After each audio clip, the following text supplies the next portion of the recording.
क्या शुरू किया जाए?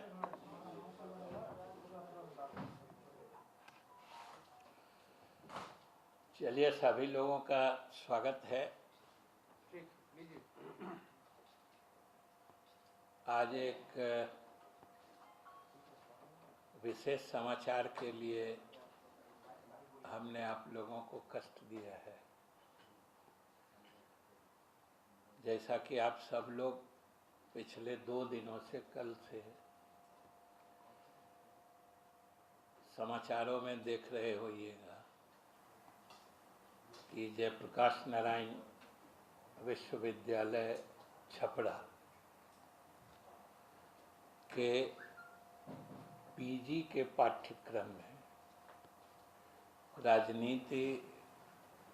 शास्त्र या राजनीति विज्ञान के पीजी के पाठ्यक्रम में जो इंडियन पॉलिटिकल थॉट्स या भारतीय राजनीति दर्शन या विचार से संबंधित जो पेपर होता था और उसमें जो भारतीय राजनीतिज्ञों के विचार या दर्शन में जिन नेताओं या जिन महापुरुषों के विचार और उनके दर्शन को पाठ्यक्रम में शामिल किया गया था, उसमें से कुछ परिवर्तन करके कुछ लोग, कुछ महापुरुषों के विचार या उनके दर्शन के बारे में पढ़ाई को पाठ्यक्रम से बाहर किए जाने की बात आई और इसमें कोई दो राय नहीं है। और मैं मीडिया को विशेष रूप से धन्यवाद देना चाहता हूँ कि मीडिया के माध्यम से ही ये बातें प्रकाश में आई हैं और इसे हम विभाग की तरफ से एक तरह से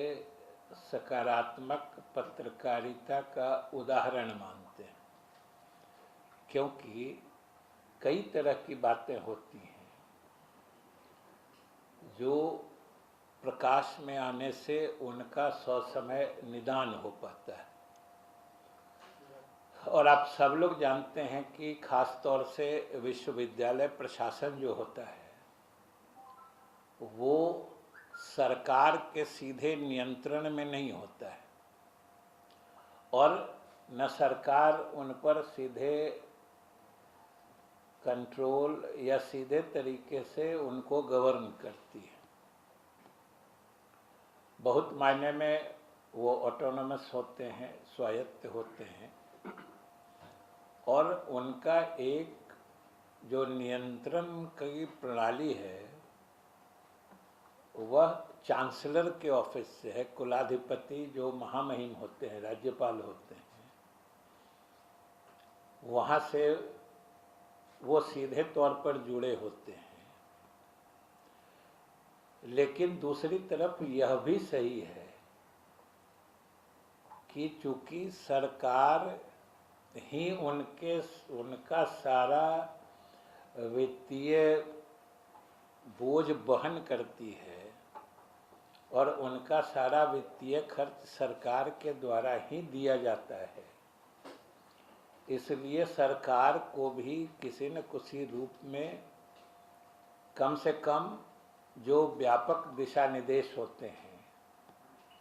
उस सिलसिले में सरकार को भी अपनी भूमिका रखनी पड़ती है। उस ख्याल से अलग अलग समय पर स्टैट्यूट्स होते हैं, ऑर्डिनेंसेस होते हैं, रेगुलेशंस होते हैं, वो सब चीज़ें आती रहती हैं। इसलिए कई बातें ऐसी होती हैं जो विश्वविद्यालयों में जब होती हैं या की जाती हैं तो सीधे तौर पर सरकार के संज्ञान में या सीधे तौर पर सूचित नहीं होने के कारण मामलों को हम तक पहुंचने में थोड़ा वक्त लग जाता है और इसी क्रम में ये मामला जो है, और इसीलिए हमने मीडिया को, क्योंकि आप सब जानते हैं कि एक जो प्रसिद्ध हिंदी दैनिक है उसी में ये खबर छपी थी,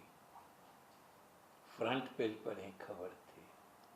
और हमें तो याद है कि तत्काल सुबह 7 सवा 7 बजे हमने पढ़ा वो समाचार,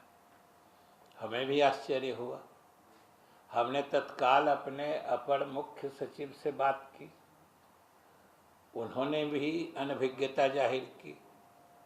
फिर हमने उच्च शिक्षा निदेशालय के अधिकारियों से बात की, इन लोगों को भी कोई जानकारी नहीं थी। और संयोग ऐसा हुआ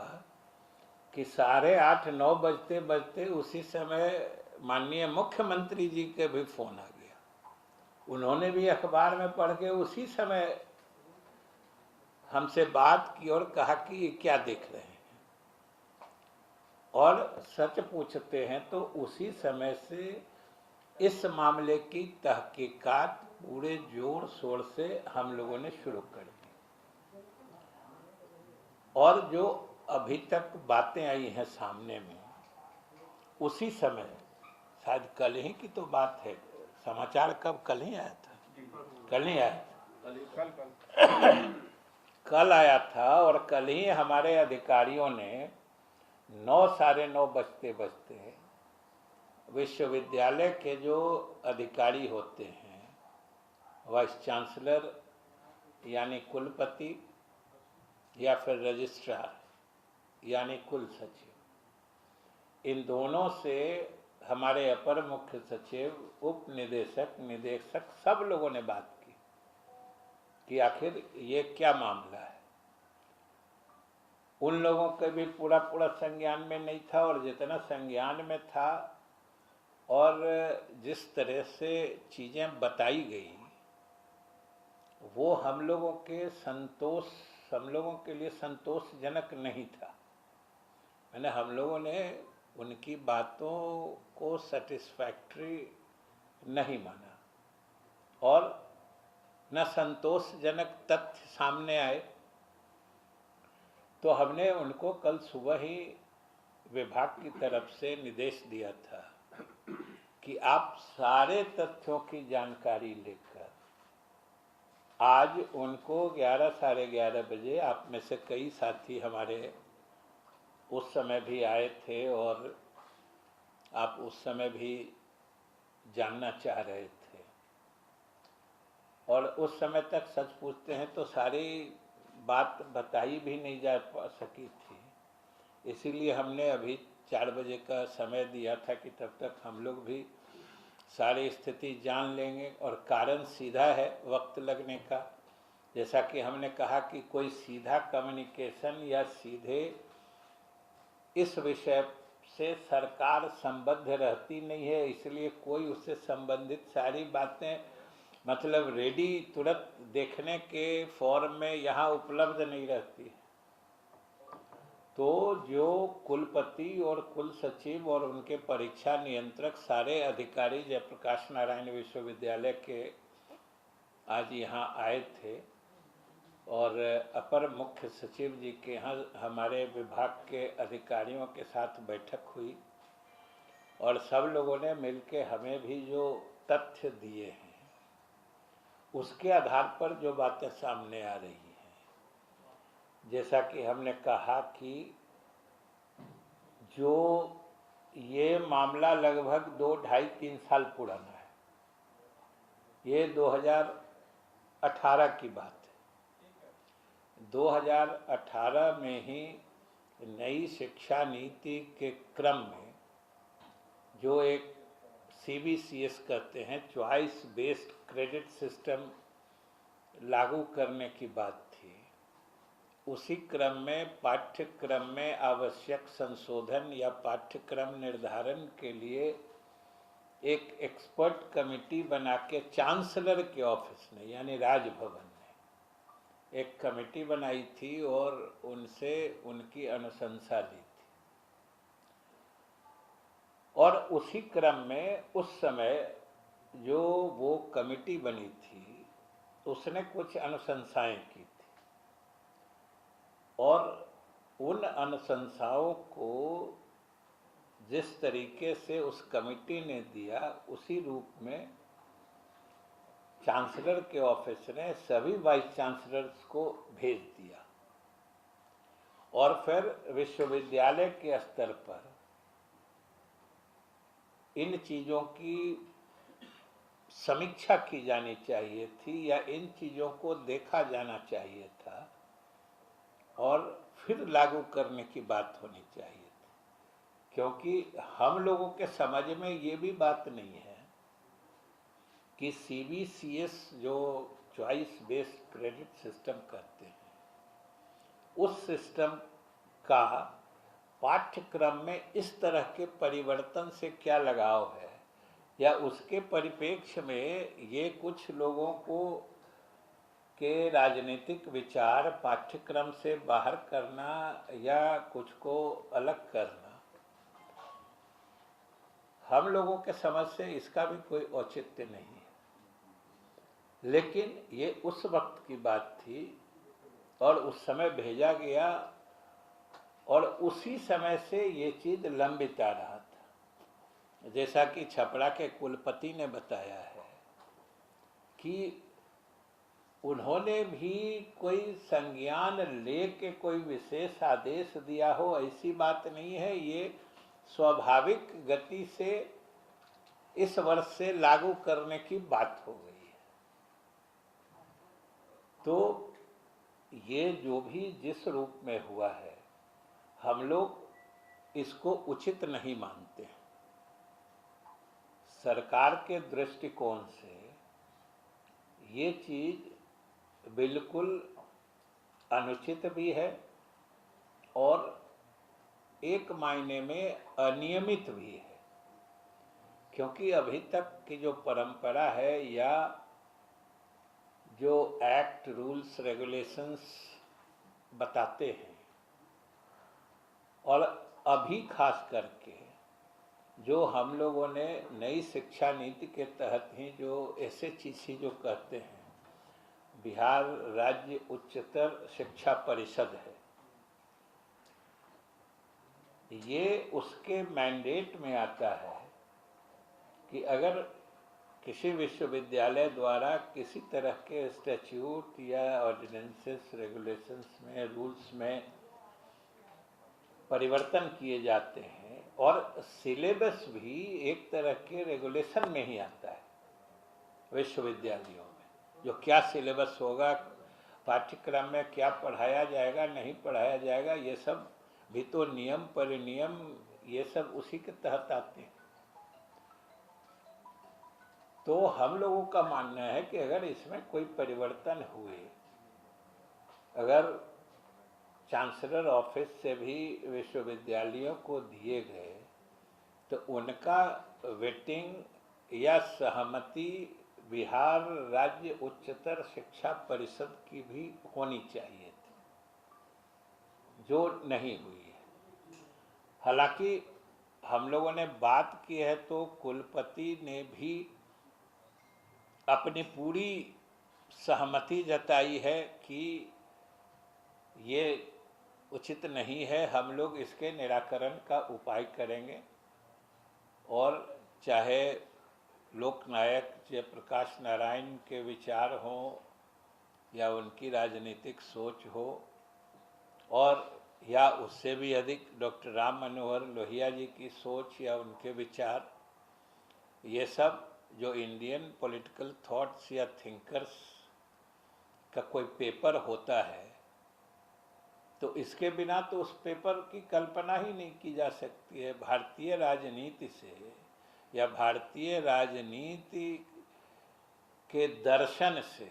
अगर समाजवाद, साम्यवाद या लोहिया या जेपी के विचारों को अलग कर दिया जाएगा, तब तो ये सारी सोच ही, भारतीयता की सोच ही अधूरी रह जाएगी। ये लोग तो जिसको खालिस खांटी भारतीय सोच कहते हैं, ये लोग तो उसके प्रतीक और प्रतिबिंब रहे हैं। तो इनके विचारों को शामिल किए बिना ये सही नहीं रहेगा। तो विश्वविद्यालय के प्रशासन ने भी एक तरह से इसमें सहमति जताई है और उन्होंने कहा है कि हम लोग इसका निश्चित रूप से उपाय करेंगे, निदान करेंगे। एक बात और है जो हम लोगों को अभी तक फैक्ट यही है, सच्चाई यही है कि इससे जुड़े सारे कागजातों की पड़ताल अभी तक पूरी नहीं हुई है, क्योंकि हमने निर्देश दिया है विभाग को और उच्च शिक्षा निदेशालय को और अधिकारियों को कि अन्य विश्वविद्यालयों से भी संपर्क करें, क्योंकि हो सकता है कि जो उस समय के चांसलर के पत्र थे या उनका जो कम्युनिकेशन था वह दूसरे विश्वविद्यालय में भी गया हो, किसी दूसरे विषय का भी कोई इस तरह के पाठ्यक्रम में परिवर्तन का मामला हो। तो हम लोगों ने अलग से विभाग को यह निर्देश दिया है कि आप सारे विश्वविद्यालयों से संपर्क करिए और हालिया दिनों में, पिछले दिनों में कोई अगर किसी विषय से संबंधित पाठ्यक्रम में कोई इस तरह का संशोधन या बदलाव परिवर्तन किया गया है तो उसे सरकार के संज्ञान में निश्चित लाया जाए, क्योंकि सरकार या हम लोगों के विभाग का मानना है, आप सब वाकिफ हैं कि जयप्रकाश नारायण तो बिहार की जनभावना से जुड़े हुए हैं। कोई बिहार में राजनीतिक विचार या सोच का इतिहास पढ़ा है, लोहिया जी का है, या यूँ कहिए समाजवादी, साम्यवादी, इस तरह के विचार जो होते हैं, बिहार तो इस तरह के लोगों, विचारों के पनपने का गढ़ और स्थल रहा है। यहाँ की पढ़ाई या यहाँ के शैक्षिक माहौल से अगर इन चीज़ों को निकाला जाना बिल्कुल न उचित है, न इसकी इजाज़त हो सकती है। इसलिए हम लोगों ने सारे विश्वविद्यालयों से कहा है कि आप लीजिए, खास तौर से 4-5 विषय जो हैं, हिंदी है, समाजशास्त्र है, इतिहास है, अर्थशास्त्र है या फिर राजनीति शास्त्र है, इन सब विषयों का, या अन्य भी कोई विषय है, ये तो कला संकाय में अलग अलग विषय होते हैं, तो उसके कुछ विषय की चर्चा हमने अलग से की है, लेकिन किसी भी विषय में अगर इस तरह के कोई बदलाव हुए हैं तो उसमें निश्चित रूप से सरकार की सहमति या सरकार के संज्ञान में तो अवश्य लाया जाना चाहिए। और सरकार की तरफ से हम बिहार के लोगों को भी और सब लोगों को, आप लोग मीडिया के माध्यम से आश्वस्त करना चाहते हैं कि हम लोगों की ये सरकार, नीतीश कुमार जी की सरकार, इस माने में हम लोग पूर्ण रूप से सजग हैं और संवेदनशील हैं। और एक बार बात संज्ञान में आ गई है तो फिर इसका निराकरण अवश्य होगा। और हम आप लोगों से भी अनुरोध करते हैं कि इस तरह के सकारात्मक निदान निकालने वाली जो बातें हों उसको निश्चित रूप से उजागर करिए। हम लोग इसके लिए आभार मानते हैं, क्योंकि कुछ, जैसा कि हमने कहा कि विश्वविद्यालय की बातें हम लोगों के सीधे नियंत्रण या सीधे जुड़ाव में नहीं होती हैं, सीधे हम लोगों के संज्ञान में भी नहीं आती। इसलिए आप लोग अगर उठाते हैं तो हम लोग उसका ससमय निदान करते हैं। तो इसलिए हम लोग, क्योंकि बातें हम देख रहे थे मीडिया में, कल जो बात आई आज फिर अलग अलग तरह से इस बात को उठाया गया है, तो हम सारे लोगों को और सारे बिहार वासियों को आश्वस्त करते हैं